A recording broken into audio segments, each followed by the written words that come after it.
ও আমার প্রিয় ভাইয়েরা, শিখার পরে আমি নিজেও এই আমল করেছি।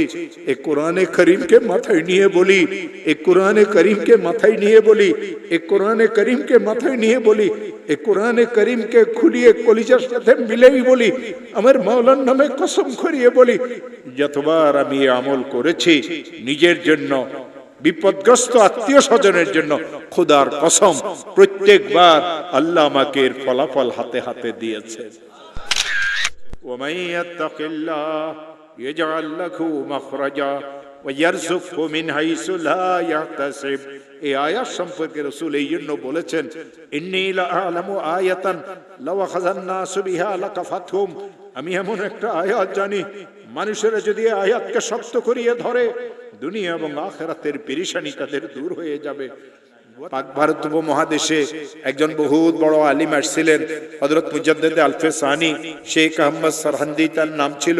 তিনি তার কিতাবে আমল শিখাইছেন, কোন মুসলমান যদি ঋণগ্রস্ত হয়, এত ঋণ হয়ে গেছে, আদায়ের কোনো ব্যবস্থা নাই, খেতে ফসল হয় না, দোকানটা অচল হয়ে গেছে, ছেলেটা বিদেশে গিয়ে ফাঁসিয়ে গেছে, থাকতেও পারে না, আসতেও পারে না, 2-3টা মেয়ে ঘরে উপযুক্ত, কারো বিবাহ হয় না, একটা মেয়েকে বিবাহ দিয়েছিল, তালাক নিয়ে মেয়েটা ঘরে চলে আসছে, ছেলেটা খারাপ ছেলেদের সাথে মিশিয়ে মদ জুয়ার অভ্যস্ত হয়ে গেছে।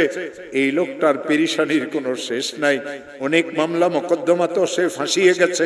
হযরত মুজাদ্দিদ আলফে সানি বলেন, কঠিন থেকে কঠিন বিপদগ্রস্ত মুসলমান যদি ইশারের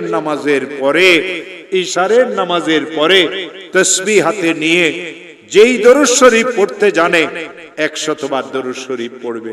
আল্লাহুম্মা সাল্লি আলা সাইয়্যিদিনা মুহাম্মদ, আল্লাহুম্মা সাল্লি আলা সাইয়্যিদিনা মুহাম্মদ, আল্লাহুম্মা সাল্লি আলা সাইয়্যিদিনা মুহাম্মদ। আর 499 বার পড়বে লা হাওলা ওয়ালা কুওয়াতা ইল্লা বিল্লাহ। একবার পড়বে লা হাওলা ওয়ালা কুওয়াতা ইল্লা বিল্লাহিল আলিয়্যিল আযীম। আবার 100 বার দরুদ শরীফ পড়বে, হাত পাতিয়ে বলবে, আল্লাহ আমি তো মামলা মোকদ্দমায় ফেঁসে গেছি। হাত পাতিয়ে বলবে, আল্লাহ আমার মেয়েগুলির তো বিবাহ হচ্ছে না। হাত পাতিয়ে বলবে, আল্লাহ আমার একটা মেয়ে তালাক নিয়ে ঘরে চলে এসেছে। হাত পাতিয়ে বলবে, আল্লাহ আমি মামলা মোকদ্দমাতে ফাঁসিয়ে গেছি। হাত পাতিয়ে বলবে, আল্লাহ আমার খেতে ফসল হয় না। হাত পাতিয়ে বলবে, আল্লাহ আমার ব্যবসাটা অচল হয়ে গেছে। হাত পাতিয়ে বলবে, আল্লাহ আমি সন্ত্রাসীদের দ্বারা কবলিত। হাত পাতিয়ে বলবে, আল্লাহ আমার ছেলেটা তো বিদেশে গিয়ে ফাঁসিয়ে গেছে। হাত পাতিয়ে দিয়ে বলবে, আল্লাহ আমার আরেকটা ছেলে তো অনেক খারাপ হয়ে গেছে, আমাকে মারধর করতে চায়, মাওলা তুমি আমাকে বিপদ থেকে মুক্ত করে দাও।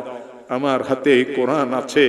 দেওবন্দ মাদ্রাসার একজন বড় মুহাদ্দিস হযরত মাওলানা মুফতি আমিন সাহেব পালানপুরি, তিনি আমাকে আমল শিখাইছেন।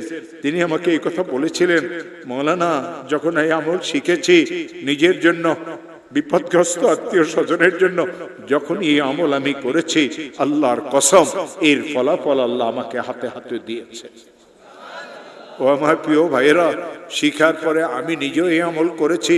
এই কোরআনে করিমকে মাথায় নিয়ে বলি, এই কোরআনে করিমকে মাথায় নিয়ে বলি, এই কোরআনে করিমকে মাথায় নিয়ে বলি, এই কোরআনে করিমকে খুলিয়ে কলিজার সাথে মিলেই বলি, আমার মাওলার নামে কসম করিয়ে বলি, যতবার আমি এই আমল করেছি নিজের জন্য, বিপদগ্রস্ত আত্মীয় স্বজনের জন্য, খোদার কসম প্রত্যেকবার আল্লাহ আমাকে এর ফলাফল হাতে হাতে দিয়েছে।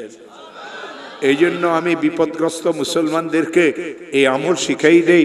ও আমার প্রিয় ভাইয়েরা, বোনেরা, যদি কোনো বিপদে পড়িয়ে থাকো, ইশারের নামাজের পরে ঘুম যাওয়ার আগে হাতে তসবিহ নিয়ে 100 বার পড়িয়ে নিবে দরুদ শরীফ। আল্লাহুম্মা সাল্লি আলা সাইয়্যিদিনা মুহাম্মদ, আল্লাহুম্মা সাল্লি আলা সাইয়্যিদিনা মুহাম্মদ, আল্লাহুম্মা সাল্লি আলা সাইয়্যিদিনা মুহাম্মদ। 499 বার, একবার কম 500 বার পড়তে হবে। লা হাওলা ওয়ালা কুওয়াতা ইল্লা বিল্লাহ, লা হাওলা ওয়ালা কুওয়াতা ইল্লা বিল্লাহ, লা হাওলা ওয়ালা কুওয়াতা ইল্লা বিল্লাহ। একবার পড়বে লা হাওলা ওয়ালা কুওয়াতা ইল্লা বিল্লাহিল আলিয়্যিল আযীম, লা হাওলা ওয়ালা কুওয়াতা ইল্লা বিল্লাহিল আলিয়্যিল আযীম। আবার 100 বার দরুদ শরীফ পড়বে, কয়েকদিনে আমল করবে, যতদিন আল্লাহ বিপদ থেকে উদ্ধার না করেন প্রত্যেক রাত্রে একটা একটা ওজিফা আদায় করবে। আল্লাহর কসম খেয়ে বলিয়ে যায়, আল্লাহর কসম খেয়ে বলিয়ে যায়, যত বড় বিপদ হোক আল্লাহ আপনাকে ওই বিপদ থেকে উদ্ধার করে দিবে।